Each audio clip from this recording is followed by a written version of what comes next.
Hi friends, എല്ലാവർക്കും നമസ്കാരം. ഇന്ന് നമ്മൾ ഉണ്ടാക്കാൻ പോകുന്നത് സോസേജ് ഉപയോഗിച്ച് ഉണ്ടാക്കിയെടുക്കാവുന്ന നല്ല ടേസ്റ്റ് ആയിട്ടുള്ള അടിപൊളി ഒരു ബിരിയാണിയാണ്. സോസേജ് കൊണ്ടുള്ള ഡിഷസ് ഒക്കെ സെപ്പറേറ്റ് ആയിട്ട് വെക്കുമ്പോൾ ഇഷ്ടപ്പെടാത്ത ആളുകളൊക്കെ ഈ രീതിയിലൊന്ന് ട്രൈ ചെയ്ത് നോക്കാം. എന്തായാലും അവർക്ക് ഇഷ്ടപ്പെടും. അത്ര നല്ല ടേസ്റ്റാണ് ഈ സോസേജ് ബിരിയാണി കഴിക്കാനായിട്ട്. അപ്പോൾ ബിരിയാണിനെ ഇഷ്ടപ്പെടുന്ന ആളുകളൊക്കെ ഈ സോസേജ് ബിരിയാണി ഒന്ന് ട്രൈ ചെയ്ത് നോക്കാം. എന്നിട്ട് നിങ്ങളുടെ ഫീഡ്ബാക്ക് ഒക്കെ ഒന്ന് അറിയിക്കാം. വീഡിയോയിലേക്ക് പോകുന്നതിന് മുമ്പായിട്ട് ഞങ്ങളുടെ ഈ ചാനൽ നിങ്ങൾ ആദ്യമായിട്ടാണ് കാണുമെങ്കിൽ മറക്കാതെ ഒന്ന് സബ്സ്ക്രൈബ് ചെയ്യണേ. അതേപോലെ തൊട്ടടുത്തുള്ള ബെല്ലൈക്കനും കൂടി എനേബിൾ ചെയ്ത് കഴിഞ്ഞാൽ ഞങ്ങൾ ഡെയിലി ഇടുന്ന ഓരോ വീഡിയോയും നിങ്ങൾക്ക് നോട്ടിഫിക്കേഷൻ വരുന്നതാണ്. അപ്പോൾ നമുക്ക് നേരെ വീഡിയോയിലേക്ക് പോയാലോ. വളരെ എളുപ്പത്തിൽ ഉണ്ടാക്കിയെടുക്കുന്ന ബിരിയാണി ആയതുകൊണ്ട് നമ്മൾ ഈ ബിരിയാണി ഉണ്ടാക്കാൻ പോകുന്നത് കുക്കറിലാണ്. അപ്പോൾ നമ്മുടെ കുക്കർ ചൂടായി വരുന്ന സമയത്ത് ഇതിലേക്ക് 2 ടേബിൾ സ്പൂൺ അളവിൽ സൺഫ്ലവർ ഓയിൽ ചേർത്ത് കൊടുക്കാം. സൺഫ്ലവർ ഓയിൽ തന്നെ വേണമെന്ന് നിർബന്ധമൊന്നുമില്ല. നിങ്ങൾക്ക് റിഫൈൻഡ് ആയിട്ടുള്ള ഏത് ഓയിൽ വേണമെങ്കിലും എടുക്കാം. പക്ഷേ വെളിച്ചെണ്ണ നിങ്ങൾ ഒരിക്കലും എടുക്കരുത്. ഓയിൽ ചൂടായി വരുന്ന സമയത്ത് ഇതിലേക്ക് മീഡിയം സൈസിൽ കട്ട് ചെയ്തെടുത്ത 350 ഗ്രാം സോസേജ് ചേർത്ത് കൊടുക്കാം. ബിരിയാണി ആയതുകൊണ്ടാണ് നമ്മൾ അത്യാവശ്യം വലുപ്പത്തിൽ കട്ട് ചെയ്തിട്ടുള്ളത്. ചെറുതായി കട്ട് ചെയ്ത് കഴിഞ്ഞാൽ അത് ഉടഞ്ഞു പോകാനുള്ള ചാൻസ് ഉണ്ട്. അതുപോലെ ഇതിലേക്ക് 1/4 ടീസ്പൂൺ മഞ്ഞൾപ്പൊടി ചേർത്ത് കൊടുക്കാം. ഇനി നന്നായിട്ടൊന്ന് മിക്സ് ചെയ്യാം. ഈ സമയത്ത് സ്റ്റവിൻ്റെ ഫ്ലെയിം ഒരു ലോ ടു മീഡിയം ഫ്ലെയിമിൽ വെക്കുക. ഇതേപോലെ കണ്ടിന്യൂസ് ആയിട്ട് ഇളക്കി കൊടുത്ത് ഒരു 3 മിനിറ്റ് ഒന്ന് ഫ്രൈ ചെയ്തെടുക്കാം.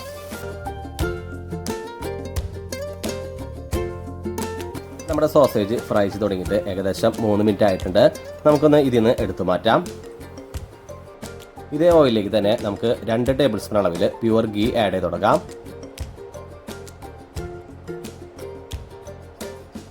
ഗീ മെൽറ്റായി വരുന്ന സമയത്ത് ഇതിലേക്ക് 2 ടേബിൾ സ്പൂൺ അളവിൽ ക്യാഷ് ഇട്ട് കൊടുത്തൊന്ന് റോസ്റ്റ് ചെയ്തെടുക്കാം.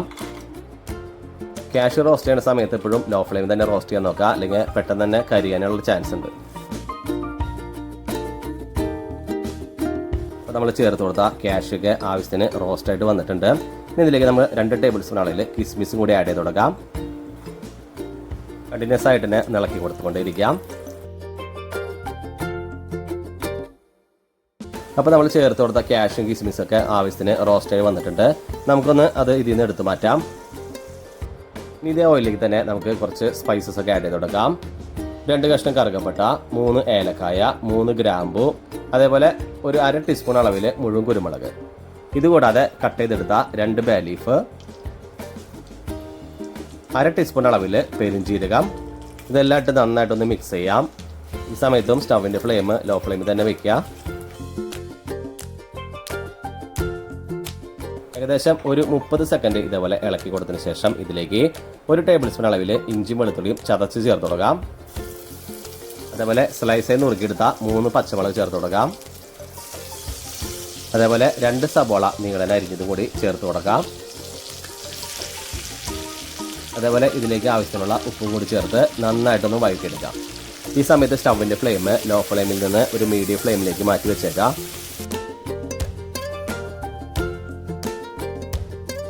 അപ്പോൾ നമ്മൾ ചേർത്ത് കൊടുത്ത സബോളയൊക്കെ ആവശ്യത്തിന് വഴണ്ടി വന്നിട്ടുണ്ട്. ഇതിലേക്ക് നമുക്ക് കുറച്ച് പൊടികളൊക്കെ മിക്സ് ചെയ്ത് കൊടുക്കാം. അതിനായിട്ട് സ്റ്റവിൻ്റെ ഫ്ലെയിം ലോ ഫ്ലെയിം ആക്കിയതിന് ശേഷം 1/4 ടീസ്പൂൺ മഞ്ഞൾപ്പൊടി, 1 ടീസ്പൂൺ മല്ലിപ്പൊടി, 1 teaspoon Kashmiri chilli powder, 1 teaspoon സാധാരണ മുളക് പൊടി, 1/2 ടീസ്പൂൺ ഗരം മസാല. ഇതെല്ലാം ചേർത്ത് പൊടികളുടെ പച്ചമണൊക്കെ മാറി ഒന്ന് മൂത്ത് കിട്ടണവരെ കണ്ടിന്യൂസ് ആയിട്ടൊന്ന് ഇളക്കി കൊടുക്കാം. അപ്പോൾ നമ്മൾ ചേർത്ത് കൊടുത്ത പൊടികളുടെ പച്ചമണൊക്കെ മാറി നന്നായിട്ട് മൂത്ത് വന്നിട്ടുണ്ട്. ഇതിലേക്ക് മീഡിയം സൈസ് ഒരു തക്കാളി തൊലി കളഞ്ഞ് ചെറുതായി കട്ട് ചെയ്ത് ചേർത്ത് കൊടുക്കാം. ഈ തക്കാളി മസാലയിലേക്ക് നന്നായിട്ടൊന്ന് മെൽറ്റായി കിട്ടുന്നവരെ മീഡിയം ഫ്ലെയിമിലൊന്ന് ഇളക്കി കൊടുക്കാം.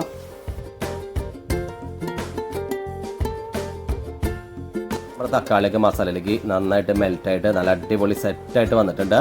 ഇതിലേക്ക് നമ്മൾ മുമ്പ് ഫ്രൈ ചെയ്ത് മാറ്റി വെച്ച സോസേജ് ഇട്ട് കൊടുക്കാം.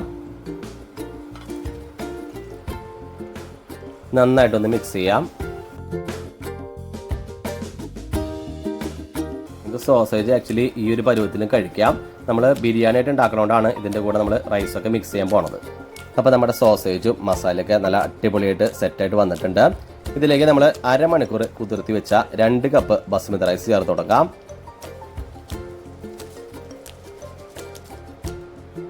കൂടെ തന്നെ 2 ടേബിൾ സ്പൂൺ അളവിൽ ചെറുതായി കട്ട് ചെയ്തെടുത്ത മല്ലിയില ചേർത്ത് കൊടുക്കാം. അതേപോലെ ഒരു അരമുറി ചെറുനാരങ്ങ പിഴിഞ്ഞു കൊടുക്കാം. കൂടെ തന്നെ 1/2 ടീസ്പൂൺ അളവിൽ പൈനാപ്പിൾ എസൻസ് കൂടി ആഡ് ചെയ്ത് കൊടുക്കാം. ഇനി നമുക്ക് ഇതെല്ലാം കൂടി നന്നായിട്ടൊന്ന് മിക്സ് ചെയ്തെടുക്കാം. ഈ സമയത്ത് സ്റ്റവിൻ്റെ ഫ്ലെയിം ലോ ഫ്ലെയിമിൽ തന്നെ വെച്ചാൽ മതി.